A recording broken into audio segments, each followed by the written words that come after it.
Is nostalgia killing Call of Duty? What's going on, folks? It's your host, the best gamer in the world, and I want to talk about custom zombie maps, like for example, the Die Rise remaster. It's a great map. It's in Black Ops 3, it's in the custom maps, and it's amazing. But I only wonder, is the fact of me playing Black Ops 6 and constantly comparing to Black Ops 3 custom maps healthy for me? Healthy for the franchise? Healthy for everyone? I wonder within myself, and I ask you, the community as well, why would I get another Call of Duty game when Black Ops 3 Zombies hits all the requirements? But I have to ask myself this, is this nostalgia? Sure, the custom maps keep the game alive, but for me, I'd rather play Remnant with you. I'd rather play Space Marine with you. I'd rather play other games instead of Black Ops 3. And because I'm already playing Black Ops 6, I just don't see it going back to the third iteration.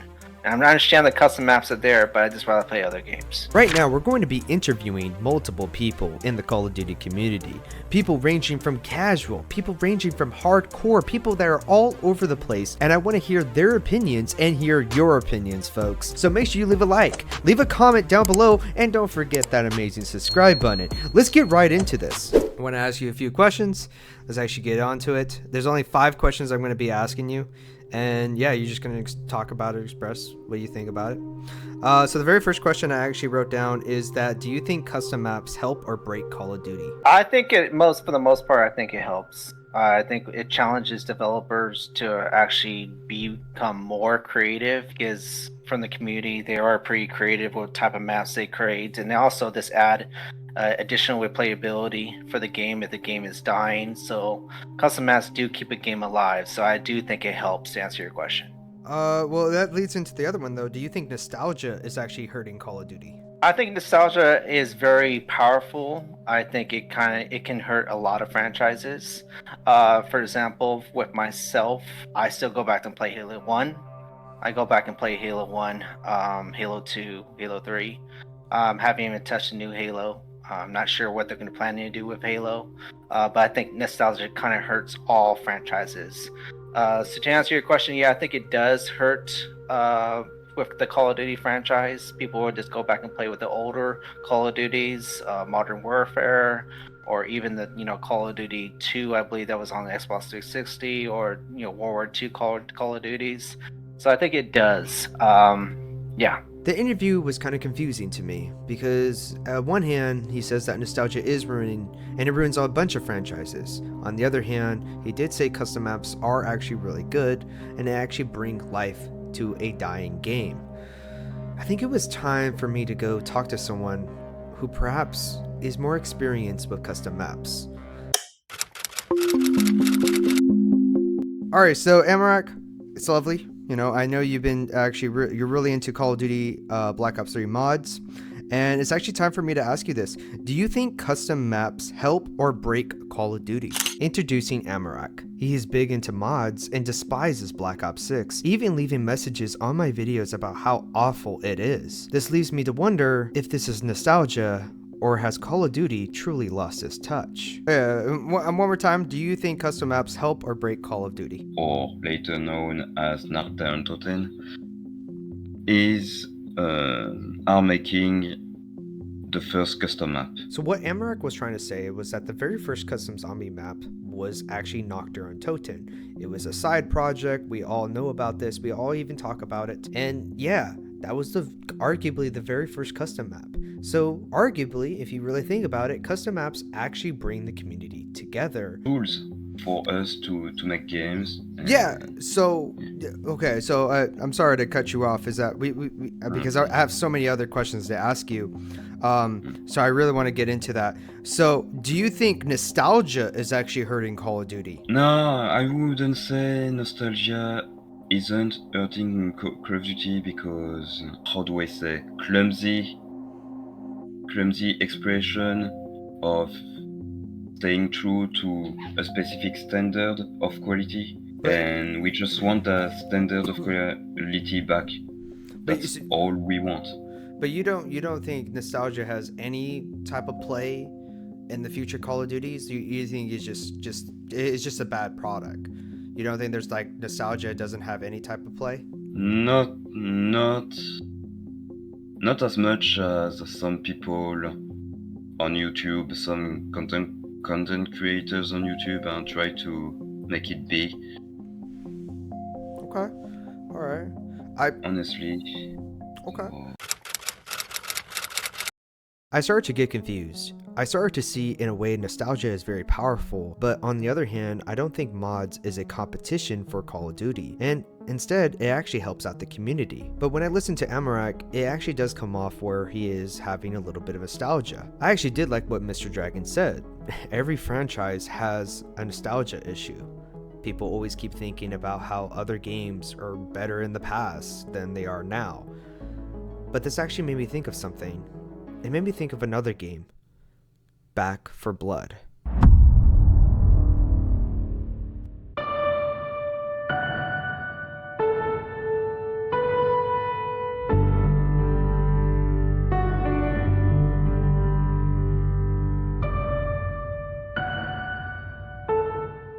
For those that don't know, they try to sell this game like Left 4 Dead, and this comes back around. Was this nostalgia, or did they deserve this failure? Before the interview, Amarak even said the reason they fell was because of the lack of modding support. But is that really? Or nostalgia had something to do with it? This also goes back because there's actually a connection that I've been wanting to do, which is actually Call of Duty leading into Back 4 Blood, because a lot of people dislike for Back 4 Blood. And I was wondering, me and you, we played a lot of Back 4 Blood, and I was wondering, why do you think Back 4 Blood didn't do so well? We played it, and I love Back 4 Blood. And also when Left 4 Dead, I enjoyed Left 4 Dead.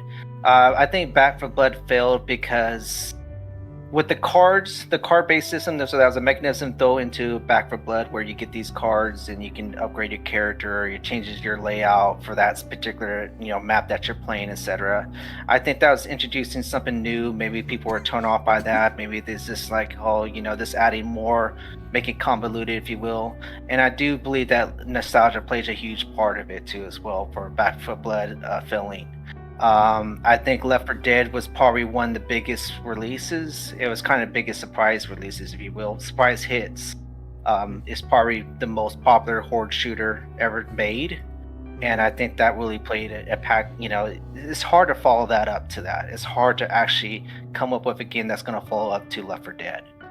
But Back 4 Blood was truly, in my opinion, truly a great game. So, Back 4 Blood failed. Why do you think Back 4 Blood failed?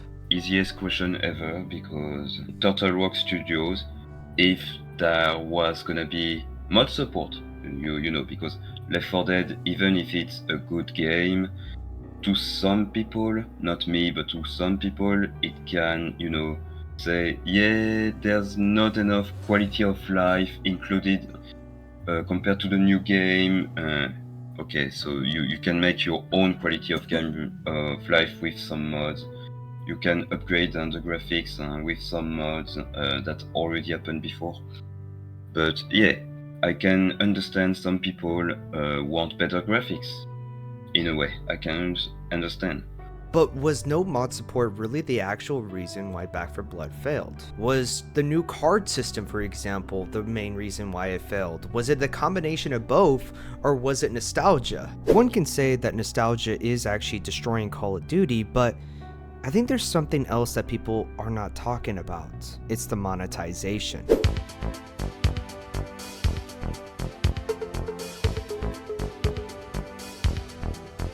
What would you say then about the monetization? Do you think the monetization is really, really bad, or do you think just people don't have self-control? I think it's gotten out of control to a certain point. I'm not a fan of pay-to-win mechanisms or anything like that. I'm truly not a fan of that as a gamer. I think it does hurt. It kind of turns people off, if you will, from the player base that actually want to play the game because they feel like either the corporation is being greedy, that kind of just throwing out this $20 skin or $25 skin, or so it kind of provides that perception to your game is like, well, this company is just being greedy. I think willpower has something to do with it too as well. If it has no pay to win mechanisms, and then I think it's up to us as players or as consumers to actually not give into that. As they say, you just vote with your wallet. Yeah. So I would say it's kind of up for willpower to have really strong willpower not to purchase any of that stuff at all. So on the Steam charts, there has been a lot of complaints about Black Ops 6 monetization. And I'm just asking you, do you think the monetization really is out of control, or do you think players just don't have self-control? I think, to be honest, it's a bit of both. Is the monetization really that bad, or was it just no self-control? I ask you guys now, the viewers, what do you guys think? Is there any type of political agenda that's being pushed out? I can elaborate a little bit more where, some people actually believe that there is a lot more girl characters in Call of Duty, and that mindset of pretty much them saying that, women are not really in the military as much. And do you think that well, I think it's... Oh, sorry. Go ahead. I was just going to say, like, do you think that has any type of effect, like any type of play into why Call of Duty is not doing as well as it used to back in the day? Are you talking about the woke ideology? Yeah, the woke ideology. Kind of woke stuff? Yeah, is there even any woke stuff in Call of Duty? Is there even anything in there? So for me, I think Call of Duty, for me, it kind of I guess, panders to everybody, really. Mhm. And I understand there's some games that are way too left-leaning and with their woke ideas, etc. on that. For me, I don't see that with Call of Duty. I don't see it that there is very left-leaning. I see that when I'm playing the game, they're not PC. Like the guy character says, what the fuck is going on down there? So I don't see a lot of PC-ness on that. But that's just with movies and with everything right now. It's a lot of things have become, I guess, captured by the woke, if you will. I see that with Call of Duty? No, I don't see it too much. Now, to answer the other thing with women characters and female characters in Call of Duty, for me, that doesn't really bother me. Surprisingly, which is great. I mean, I ran into a lot of female gamers on there on Call of Duty. Mhm. But I'm sure they want to see that representation of having the option to select a female character. Yeah. Again, when we play these games, though, it's not, just because you're playing the Call of Duty doesn't mean you're a Marine. Doesn't mean you're actually qualified to serve in the armed forces. So we still got to be reminded that this is still a fantasy setting, and we're still playing a fantasy game. So, but no, I don't think it's left leaning, if you will. Okay. Wait, I want to ask you something though real quick because you got me thinking about it. Do you think Call of Duty is woke at all, or has any type of political agenda that they're pushing onto to gamers? Basically, it has. You know about DEI stuff, right? Well, you said it does. It is pushing something to gamers. Yeah, basically. They are pandering to some minorities like Halo, basically, recently. So, yeah, gamers don't care about that. They just want a good game, a good product. What are they? Who are they pandering to? While, for example, you remember the the Pride Month thing. The Pride Month, yeah. So either you think they're pushing LGBT ideologies to gamers? Yeah, too much. Too much. So Call of Duty for me, specifically zombies, This is a YouTuber called Starkly Plays. He's been making Call of Duty content for some time now, and I suggest you guys to check him out since he really is changing things up when it comes down to making Call of Duty content. But let's actually hear what he has to say during this interview. Alright, so Starkly Plays, you've been doing Call of Duty content for 9 months, correct? yeah. So I have to ask you, how does Call of Duty make you feel compared to other games? So Call of Duty for me, specifically zombies, but in general, has always been the game I've always escaped to. So whenever I was feeling down, whenever I was feeling, like the world was against me, I always focusing on playing Call of Duty, either be multiplayer, the campaign. I used to be a really big fan of the campaign, like BO1, BO2, and then zombies was my main thing. Like that's I've loved zombies since I was 9, so it's always been my main game to play. So the next question is, do you think the community compares every new game too much to the quote-unquote golden era? Great question. Great fucking question. You see, it's really funny you're asking me this because I'm also trying to get my own thoughts ready for a big video I want to make as well, where I talk about this situation.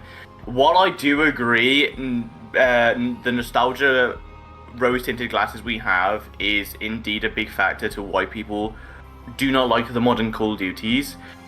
I don't think it's the only factor. Like, yes, the old Call of Duties are different, they're special, they're unique.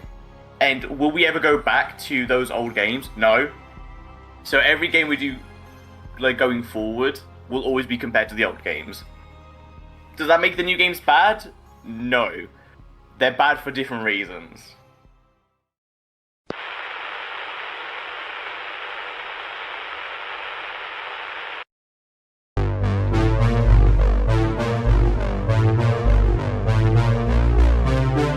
It was time to talk to someone who was more on the casual side, not the content creator side.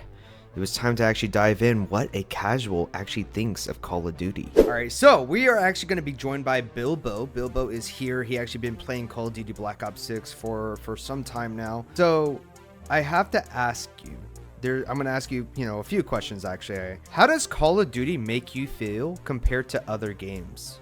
COD definitely has a unique aspect. It was one of the first FPS shooters to go viral and into the media. Like with the whole Modern Warfare 2 incident with No Russian, on how that's when video games really began to get a bad light for what they teach to the younger audience. Black Ops 6, I'll make an exception for the campaign. The campaign's alright in the later missions. For Black Ops 6 in itself, the multiplayer is alright. It can get some tweaks here and there. The battle pass needs to stop. I would say there needs to be like a memorial kind of section for older games that have passed, like Modern Warfare 2019 and Modern Warfare 2 and 3. There needs to be a section of that. So instead of buying another $70 game, $70 game, you can just get it straight from Black Ops 6. Okay. But like, does Black Ops 6 make you feel any certain way? Do you think the game is great though? With, do you think like the community is kind of like, complaining? The community is still COD from the older days. Yeah, but do you think they're complaining too much? Do you think like they're them complaining they have some like valid criticism? It seems the community is just right. Sure, they're Fortniting a lot, you could say, for the amount of operators they have. Do you think the community compares every new game too much to the quote-unquote golden era? Yeah, definitely. With you could say all the like classes that you can use, all the different weapons, the perks and everything. Everyone has like a dog eat dog. You have like, let's say, a health boost that can counter like a damage boost. The damage boost can counter the guns are definitely a big change since then, along with Modern Warfare 3's addition to the conversion kits. Some of the conversion kits are really fun, and I'm still trying to unlock some. But for some, like the Cataclysm, that one's really fun. But first, folks, I actually need to mention this right now. We have 37 exclusive videos where you guys can actually become a member today for $4.99 a month, and you guys can actually get all this exclusive content along with many, many, many more benefits. Like, there's so much benefits. You guys need to become a member today. Come on down, become a member, get access to these exclusive videos, get access to exclusive live streams. Come on, folks, let's get it going.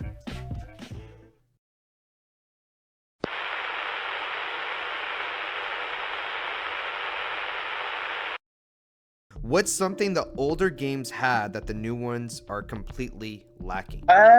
Okay, so I think it's this is something that I've been harping on loads. I think it's a sense. They're lacking a feeling. Okay, this is gonna be so esoteric, but like they're missing the feeling of dread. They're missing the feeling of loss. When you load into BO2 or BO1 or BO3, you're not really thinking of, like, unless you're doing the Easter egg, which do technically have an end, you're not really thinking of, oh, I'm gonna exfil. I'm gonna go and leave the game. I'm just gonna save and quit. Nah, you're really thinking of, bro, how long am I gonna survive today? Like, how long am I gonna be able to survive until I get my brains eaten out? Like, I'm on tower and I'm running around. If you like back in the olden days, I couldn't get to round 20, so I was like, oh, dude, can I get to round 21, bro? Like, that would be so cool. Like, then I'd go to school and be like, guys, you won't believe it, I got to round 21. These days, you're like, okay, I got to round 16, I'll just exfil. Done. I'll leave the game. I'll go. Back then, you die on round 20 trying to get to 21. Let me try that again. Let me get back into the game. Let me just keep trying. Like, the addictiveness, that's what old Zombies was for me. It was very addicting because I've always wanted to push past my limits. These days, I'm not saying the game's easier when it clearly is easier, but like at the same time, they give you so many systems that directly remove you from the game. Exfil removes you from the game. Save and quit removes you from the game. There's no like, there's no that one feeling of being like, I have to play this match until I die. I either die or I quit. There's no in between. There's no save and quit. You're not really playing the game to see how far you get. You're just playing the game to remove a bit of boredom. So there's no feeling in the game. There's no importance per se. Okay. Well, you know, it's really interesting because, like, I was playing Black Ops 6 the other day. Do you feel like some of the zombies, though, are a little bit, like, bullet spongy at some point? Like, there is, like, some type of balancing issue? So when it comes to the game, game mechanics, compared to any of the other games, no, because they have a health cap, you know. So BO2, for example, definitely bullet spongy because their health never goes, never stops. It will always continue until you get to insta-kill rounds where it resets, so you kill them instantly. With BO6, the big problem they have is the guns are useless, except for the GS45s. Yeah. The guns are useless. Yeah.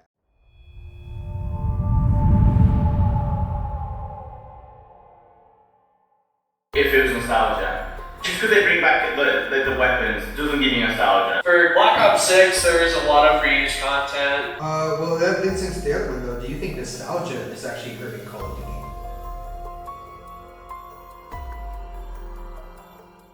If Call of Duty dropped a brand new game with zero references, they did a complete zero restart, which most likely they would never do, but let's say that they did. No.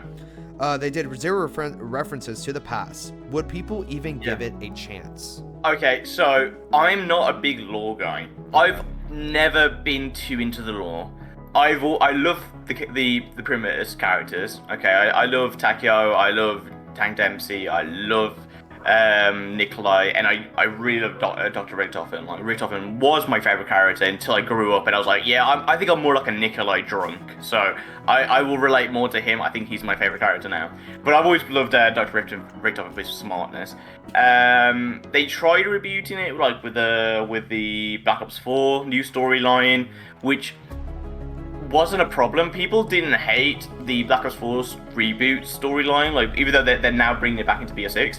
But the reason why they hated it was because we had both storylines at the same time. It didn't give either one a good chance to shine. But if they made a new game, if personally they fixed a lot of the gameplay problems BO6 Cold War have, even problems that BO1, BO2 have, and made a good gameplay with that zombies feeling, we're talking like World of War style, no story in World of War. Okay, I think Shino Numa was the first map to introduce the characters through audio logs, I think. But World of War, no fucking story, pure gameplay, amazing game. If we can return to those feelings, start again from zero, I would take that. I would replay a World of War like in 2026, for example.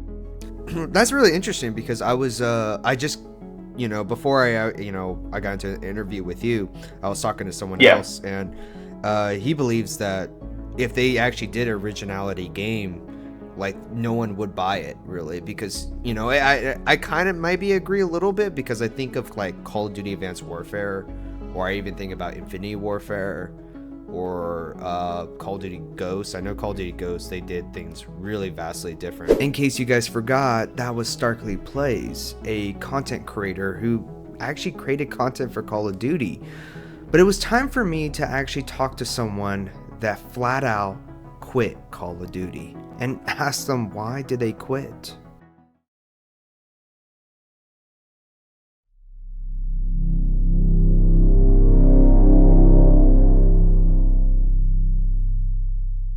All right, so do you think nostalgia is helping or hurting Call of Duty?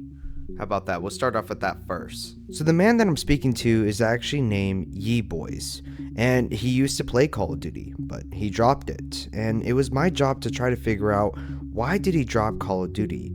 Was it the monetization? Was it something else? I wanted to know. Elaborate. What do you mean by nostalgia? Like, in what way? You mean nostalgia? Let's say, for an example, like people are just constantly comparing the new Call of Duties to the older Call of Duties, right? Which, well, it's not even an example. They are doing that, right? They compare like, oh, well, you know what? Black Ops 2 was actually like the prime, and the new Call of Duties are just not that great. Do you think nostalgia has a role to play in all that? The graphics change because maybe people are attached to the graphics or the movement, the maps, and they don't feel the same anymore. Okay. And so you dropped Call of Duty, correct? Like you kind of just dropped it. Yeah. All right. Mm.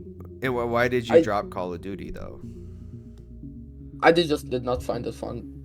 You didn't find it fun. Like I played it for a month or two, then the game became repetitive for me, because like I cannot stick to a game for very long. If I play like alone, and it's like maybe need to play it with somebody, but it became repetitive. You just go in, loot, kill people. I started to just think that maybe he's just the only person to quit Call of Duty. Maybe he's just one individual. But then I started to dive more into it. Honestly, I think it's soul too. Like it doesn't feel like there's like love and care in it anymore, if that makes sense. Whereas even when I go back and play older games that I haven't played, I didn't play as a kid, whatever.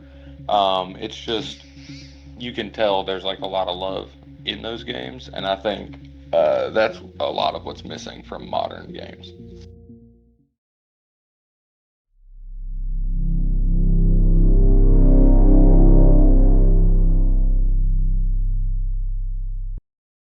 In the end, I talked to everyone. Casuals, hardcore, people who play multiplayer, people who play zombies, people who play Warzone, people who play all of them. And everyone says the same stuff. Everyone says, even people who like Call of Duty, they do say, usually they'll say, hey, I actually do miss the older Call of Duties. For an example, the COD points, stuff that actually you didn't even really have to pay for back in Black Ops 1. People brought up moments like that. People brought up that modern gaming in general has been falling off. People even don't like the fact that Call of Duty has been using tons and tons of AI, and the fact is that there is so much monetization in the game that there is actually no real progression in the game. It almost feels like, well, why am I playing the game? There's really no reason why I'm playing. I'm not really progressing. I'm not really earning anything. And it feels like sometimes, just maybe, you're not rewarded with your time. You have the battle pass system that I do talk about a lot. How you have to pay $10 or $30 because they make the skins a little bit cooler, but you only have a certain amount of time to complete it. In the end, it makes me think, well, is Call of Duty really falling off, or am I just having some nostalgia within me? Is all these people having nostalgia? Or is it possibly no? It's just maybe the new Call of Duties are actually legitimately are bad. Well, folks, you guys gotta tell me what you guys think though. Leave a comment down below. Tell me what you think. And don't forget to join in the Discord server, because that's actually has been the hot topic, what we've been talking about. So join my Discord server, it's completely free. And not only that, one more thing, make sure you leave a like, make sure you leave a comment, and make sure to subscribe, folks. Because I really want to hear from you. I want to hear if you guys think that this was nostalgia, or has Call of Duty fallen off. I just want to take a moment right now to actually thank all the members that are actually here supporting the channel. And let's actually start from the top. I want to thank Heel for actually becoming a member. I want to also thank Hellcat Lover for becoming a member. And I want to thank you, Tip, for also becoming a member. I want to thank you, Metro Gaming, for becoming a member. And I want to thank you, Massive Dragon, for becoming a member. You guys are all amazing. Without you guys, I want to be able to continue making great content for you guys. Just thank you, really, it means a lot. I honestly, I cherish you guys awfully, like a lot. Thank you, really. Thank you everyone who is watching this. Thank you everyone who's supporting the content as much as possible. Just thank you all.